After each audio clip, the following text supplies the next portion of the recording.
I was kidnapped for 3 days in 2004. When Dylan's wife Mara told me he died, I instantly knew 3 things. First, it was suicide. Second, it led back to Fall Creek Water Plant where we killed Julian Verrett. And third, the game Verrett started with us still wasn't finished. Not even after 20 years. You would have known kids like us. Cameron, Felix, Dominic, Dylan, and me. Cameron, who got locked in closets for anything less than an A-. Dom, who liked eyeliner, but enjoyed minor arson, and strong cigarettes even more. Felix, fluent in 3 languages and in handcuffs just as many times. Dylan, who never stopped playing the game, not even after we killed Julian Verrett. And me, the quiet kid who transferred schools in November and lied about it being because of my dad's job. You think anyone was going to connect the dots? Not when Julian Verrett's death was ruled accidental. Not when Ricky Boyce took a 30-year plea for kidnapping and manslaughter. Not when 4 of Verrett's former math students left school mid-year for nervous exhaustion. I slept in my parents' room for 2 years. I didn't step outside alone for another 3. Cameron finished school at home with a team of elite tutors. Felix vanished until I got a call from boot camp, his voice practically giddy that he was free from his parents. We never talked about what happened in the sub-basement, and we never ever mentioned what we saw happen to poor, doomed Dominic. Not out loud anyway. Our parents went silent, and though I swore I'd tell the truth someday, I didn't. I followed their lead.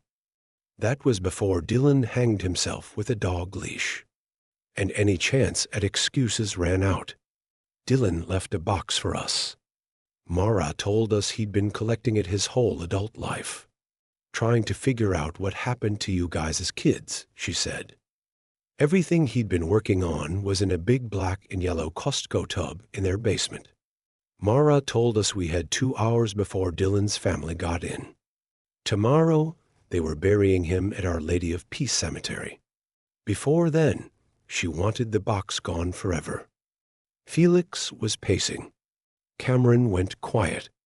I opened it. The smell hit us immediately. Verrett's Winston brand cigarettes, the mildew funk of wet paper, the stench of sulfur gas from the municipal water treatment reached out and wouldn't let go. Felix splashed puke into the downstairs sink. Cameron stared at the contents. An odd, sunny day breeze swirled around the basement. Are those? Is this from Fall Creek?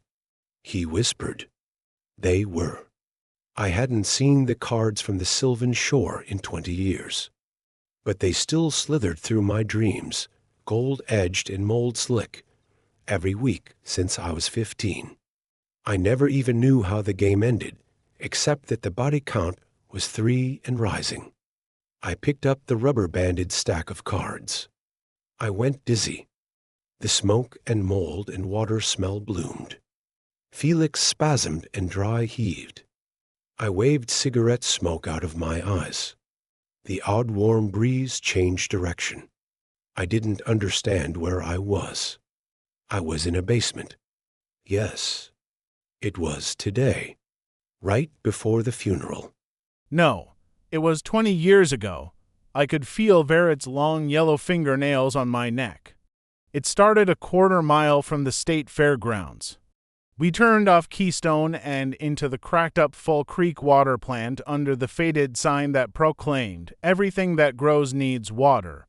We hustled through the padlocked bay door, scrambled down the stairwell past the locked fire door, slipped through the dead-bolted, steel slab-marked, backwash chamber sub B1.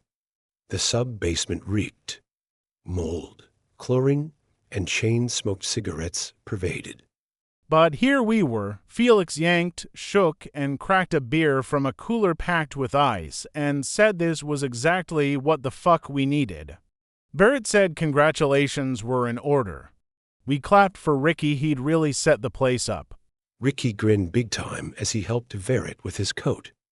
Verret lifted his good shoulder as Ricky gently pulled the sleeve past the bad one. Verret's shirt got hung on the butt of a revolver. I must have been staring right at it, because Ricky winked at me. He covered it with a flick of Verret's flannel shirt. Verret was our advanced math teacher. He wore these huge steel-rimmed glasses, and always had one hand tucked inside a pocket. Students would whisper he'd been in a mental institution, that he was fucking loaded, that he had a false hand, and he'd cut the old one off himself. Verret understood us. He understood that everyone in our little group only got the wrong kind of attention from adults. For most of us, he was the first male adult who wasn't constantly shouting at us. Before he was in my class, Ricky couldn't even factor a trinomial. Now look at him, setting up our critical event with personal grace. I'd clap. Ah, if only I was able. Ricky was all smiles as he rolled up a sticky joint.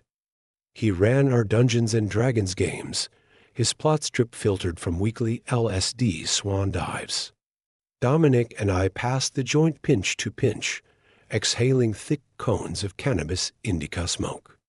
A week ago, Dom and I dyed our hair lunar tides eclipse black over his mom's chipped kitchen sink. Ricky said we should be really excited. He said he played Verret's game just one time, and it changed his whole life. All that was left for us to do was playtest the final prototype. And in return, all the weed, beer, and Dungeons and Dragons we could stand. We were all virgins but Dominic, and it was heaven. Credit? Felix asked. You said we get credit? Each one of your names in Sylvan Shore's game manual. On the very first page, Verret said. For what exactly? I asked. For refining the game. So we're just unpaid labor? Dominic asked. On my teacher's salary, this is the best I can do. Dominic rolled his eyes. So you'll be the designer, writer, person who gets all the credit and money. No, Verret laughed. His breath stank like coffee and mold. Just the translator. Ricky said you invented it. What?